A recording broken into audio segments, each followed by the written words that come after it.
Thor has been out of town for a while visiting Odin and his friends in Asgard, but he just got a message that Jane Foster is in the hospital, so he dashes to her side. Jane, darling, do you hear me? His voice. I must be dreaming. No, Jane, you're not dreaming. I've returned. Dawn. You knew I'd return. No, I didn't know. One moment you're beside me, then you vanished. Oh, I can't bear it. You've told me you love me, but you're keeping some terrible secret from me. I don't know about terrible, but he is keeping a very important secret from her, and she should be grateful for that. But she's pretty well done with Dr. Blake unless he comes clean and stops yanking her around with all the disappearances. He says, "My absences don't affect my love for you." No, but they affect how she feels, and he's not picking up on that.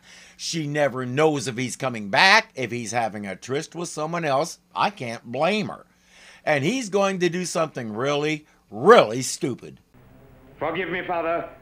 I do what must be done. Thor! What? Oh, Dawn! Now behold Thor, son of Odin, god of thunder, who truly loves you, Jane Foster. Dawn! Thor! Both the same. Happy now? You know his terrible secret. And you know why Cobra and Hyde kidnapped you last time and why there's a good chance it'll happen again. Now you share my secret. I plight my troth. I love you so. Both of you. No one must know but you and I. Really? He thinks he's getting away with this? By the golden gates of Asgard, my own son hath divulged his immortal identity to a female earthling. Even the heavens do quiver and shake in celestial indignation. Though he is my favored son, he has broken the law. There must be reckoning. Is anybody else as tired of this song as I am? He knows he can't control affairs of the heart. He knows Don Blake was in love with Jane long before he became Thor. He's tried punishing Thor multiple times and nothing's changed. But it's all he knows. Retribution, punishment, justice, recompense, reckoning. He was reading his thesaurus one day and he hiccuped and accidentally swallowed that page. None of it works, but that won't stop him from doing the same thing over and over and expecting different results. Who even now suffers similar pangs as he beseeches Zeus to help him in his quandary. Is anybody surprised that they know each other? The Good Old Boy Network is a lot older than anybody thought. Hercules, Atlas, stay your arms. Hercules, strongest of all my sons, stand aside. I have a mission for you. Hercules, more properly Heracles, is one of the best known characters from the ancient Greek stories, thanks in large part to the Kevin Sorbo series. That Hercules had nothing to do with the mythical character. Hercules' main features were strength, courage, ability to think on his feet, and sexual prowess with both males and females. It's funny how we have some people in America today trying to say things like bisexuality don't exist. Look at your boy Hercules, folks. He's the OG bi guy. Our Hercules today will gravitate toward women because it's 1966 and that's what we do. Behold, an image of planet Earth. It is there you shall go. The reason shall be disclosed in due time. And so, in a mighty burst of solar energy, Hercules descends from Mount Olympus toward Earth. I thought Mount Olympus is on planet Earth. All he should need to do is climb down. But we already know how much Marvel played fast and loose with the characters, especially Thor, so it shouldn't be surprising when they do the same thing with Hercules. While that's happening, Thor is off to Asgard to try and explain himself. I hope he's wearing his armored underwear. The fury in your eyes, the thunder in your voice. Father, you know. Not for nothing am I, Odin, the all-wise. Balder, come you to my side. You call, sire? Thor, my friend who is more than brother to me. I'm glad you're here. Can you help me get this ridiculous thing off my head? My son hath betrayed his trust. He must endure the ritual of steel. Smite him, loyal Balder, and should he survive, he shall never more set foot upon the planet Earth. No, Father, I beg you. Hear my words. Punish me as you will, but I cannot forsake my heart. My strength, my limbs, my very life are in thy service, sire. But even a thunder god has the right to love. The ritual of steel is as follows. All the warriors in Asgard attack him at once and try to defeat him.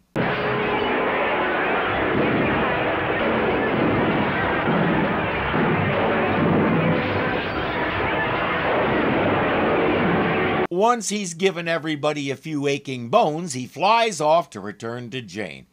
I don't know what Odin expected to happen, but none of his tough love tactics are working.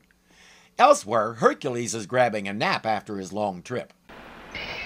He awakes with a start. Who dares interrupt the slumber of Hercules? An iron mechanical monster halted by a tree. A simple task for the son of Zeus. Stand aside, I shall help you on your way. What's he, some kind of nut? A huge railroad crane's the only thing that can lift that tree. I gotta be dreaming. Be prepared, because this version of Hercules is, to put it bluntly, a jerk. He expects everybody to know who he is, even though he hasn't been to Earth in a few thousand years. He swaggers around as though he owns the place and goes out of his way to make sure everybody knows he's the greatest thing around. Now perhaps I can sleep undisturbed. We're going now. Thanks, mister. Going where? To the big city. We're already behind schedule. I love big cities, crowds, Women! merrymaking, Women! excitement, Women! the good life. Zeus still hasn't told him what his mission is, so he'll come up with his own mission. Isn't he wonderful? So strong. What a man. Whee! Do not crowd, females. It is time for melody. This instrument is not unlike mine own lyre. In truth, this is a most satisfactory world. According to the stories, he did learn the lyre as a child, but his greatest accomplishment was using his lyre to kill his teacher. The typical Greek lyre had anywhere from 3 to 10 strings, and I doubt any of them tuned like a guitar. But he won't get a chance to try and play it anyway, so it really doesn't matter. All right, the party's over. We don't want to get rough, so reach for the ceiling. Though the words be strange, the tone is unmistakable, and worse, they interrupt my madrigal. I don't know who that creep is, but nobody's wrecking this caper if I can help it. Get your hands up fast. This is a stick-up. Reach. Indeed, I shall reach. Stick 'em up, banker. Kaboom! A little more of the El Kabong approach, and our bad guys are fleeing. They dare trifle with Hercules, son of Zeus? Jane Foster, about to leave the hospital, is attracted by the commotion, rushes to the window. That large, powerful figure. It has to be Thor. She knows what Thor looks like, right down to the long blonde hair. This guy looks like somebody else. But Jane is determined to get to him, except when she finally does. I'm sorry, I cannot buy this. It doesn't matter how big the crowd around him is, she has to be able to catch sight of him now and again and realize this isn't Thor. I can't accept that Jane Foster, a trained and apparently skilled nurse with a solid head on her shoulders, is this easily fooled. Let the record show that I'm watching the rest of this episode under protest. Why, you're not Thor. I am Hercules. I'm sorry. I am not.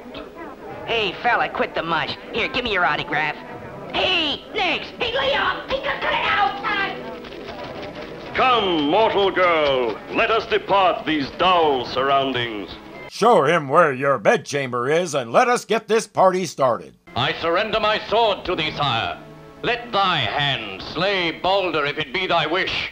I could not find it in my heart to smite the god of thunder. Balder changed hats in a hurry, except that's not Balder. In the previous episode, we saw that this is Heimdall, the guardian of the Rainbow Bridge. That was beyond sloppy. Thor is back on Earth and looking for Jane. Jane. Hercules. What? Jane, I have returned. I forgot you'd been away. I thought you loved me. You left without a word. I'm through waiting. In fact, I'm through with you. I guess that means she'll be looking for a different job, too. Is Hercules hiring? If you could know the odds I face to return to you. Don't bother. Greetings, Thor. Stand aside, Hercules. 'Tis not you to whom I speak. How came you here with him? Answer me. None may ignore the son of Zeus. He wants to know how she hooked up with Hercules. You know what's the best answer she can give him? None of your business. Now she's blowing smoke to make him jealous, but neither Thor nor Hercules understands that, so they're both taking her at her word. And beating the stuffing out of each other because of it. Now, Hercules, we shall see whose female she is. And may the best immortal win. They're talking about her like she's a prize horse, and she's okay with this? She's fine letting them decide which one gets to be her boy toy? Maybe I overestimated her. Back in Asgard, all those guys who fought Thor are starting to wake up, and the local drugstore is having a run on Ben Gay and Absorbine Jr. Sir, Thor is a man in love. Will you not have pity? I respect your devotion, but mine is the law supreme. He has dared to break it, and he must be punished. If you really want to punish him, make him wear that hat. Where did the artists come up with these get-ups? That belongs on the hood of a car in Texas, not on Odin's head. He calls for Seedring, the one they call the Merciless. I couldn't find anything that suggested he's an actual character from the mythology. He apparently was created especially to do this to Thor, right in the middle of a duel with Hercules. Odin is real big on the rules, but it's okay to interfere with the rules of combat if you're upset with your son. Odin said so, or more precisely, he did so. Strip him of half his power. It shall be done. Aha! The tide turns! Methinks Thor weakens, whilst Hercules does not. Yeah, there's a good reason for that. He's had one hand tied behind his back, so to speak. With his power cut in half, Hercules beats him easily. Thor, thank heavens you're all right. Has Hercules no time for you now? I acted like a fool to make you jealous. It's you I love. It is too late. I have lost my power. I am no longer worthy of you, Jane Foster. These guys make me a little crazy at times. That's for her to decide, not you. She controls her heart, nobody else, and if she's giving it to you, shut up and take it, you idiot. Does he really think she only loves him for his power? She loved him before he had it when he was a simple doctor with a gimpy leg. That hasn't changed, but both of these guys think she's a premium item in a vending machine, and the only question is which one of them will put the coin in first. Neither of them understands that she's free to take the coin and throw it at them if she doesn't want to play the game. Jane Foster, heed thou the voice of Odin, father of Thor. Because her day wasn't already weird enough. My son was not defeated. I stole his victory from him. He bore his loss like a god. Go to him, woman. He has done his penance. Go! I will. Question, has he told Thor this? Apparently not, because Thor is still moping. Thor, wait for me. Begone, Jane Foster. I no longer deserve thee. When I saw you defeated by Hercules, I realized how much I loved you. My father hath stripped me of half my power. I know not what other indignities await me. It doesn't matter. Nothing has changed between us. You don't earn love. It just happens at that point where two people commit to each other with their whole being. If even Odin can't control it, I don't know what makes Thor think he's in charge of anything. For one brief instant of eternity, a god hath dared to love a mortal. Till the universe crumbles, my heart is ever thine. That's it. We leave Hercules with the adoring crowds while Thor and Jane go off to snog. Hercules will be back next episode, but there's nothing in this one to indicate it. Everything just ends. We didn't resolve anything except Thor's determination to defy his father. I can't say much about that. My mother-in-law forbade us to get married when we did, and it was about as effective as Odin's decrees. So defying authority is something I can't rag on without being a bit of a hypocrite. Having said that, how many times have we seen Odin make an impulsive decision like this because Thor has to be punished or whatever, only to relent later on and realize he screwed up? Somewhere along the way, he has to realize that what he's doing does not work. come up with something else. Then again, it's a miracle he can think at all with that thing on his head. He keeps getting these weird impulses to go to a field somewhere and say, "Cross the rainbow bridge of Asgard, where the booming heavens roar. You'll behold in breathless wonder the god of thunder, mighty Thor." He's the original OG, he's the OG by guy. This version of Hercules, ouch, don't bite yourself.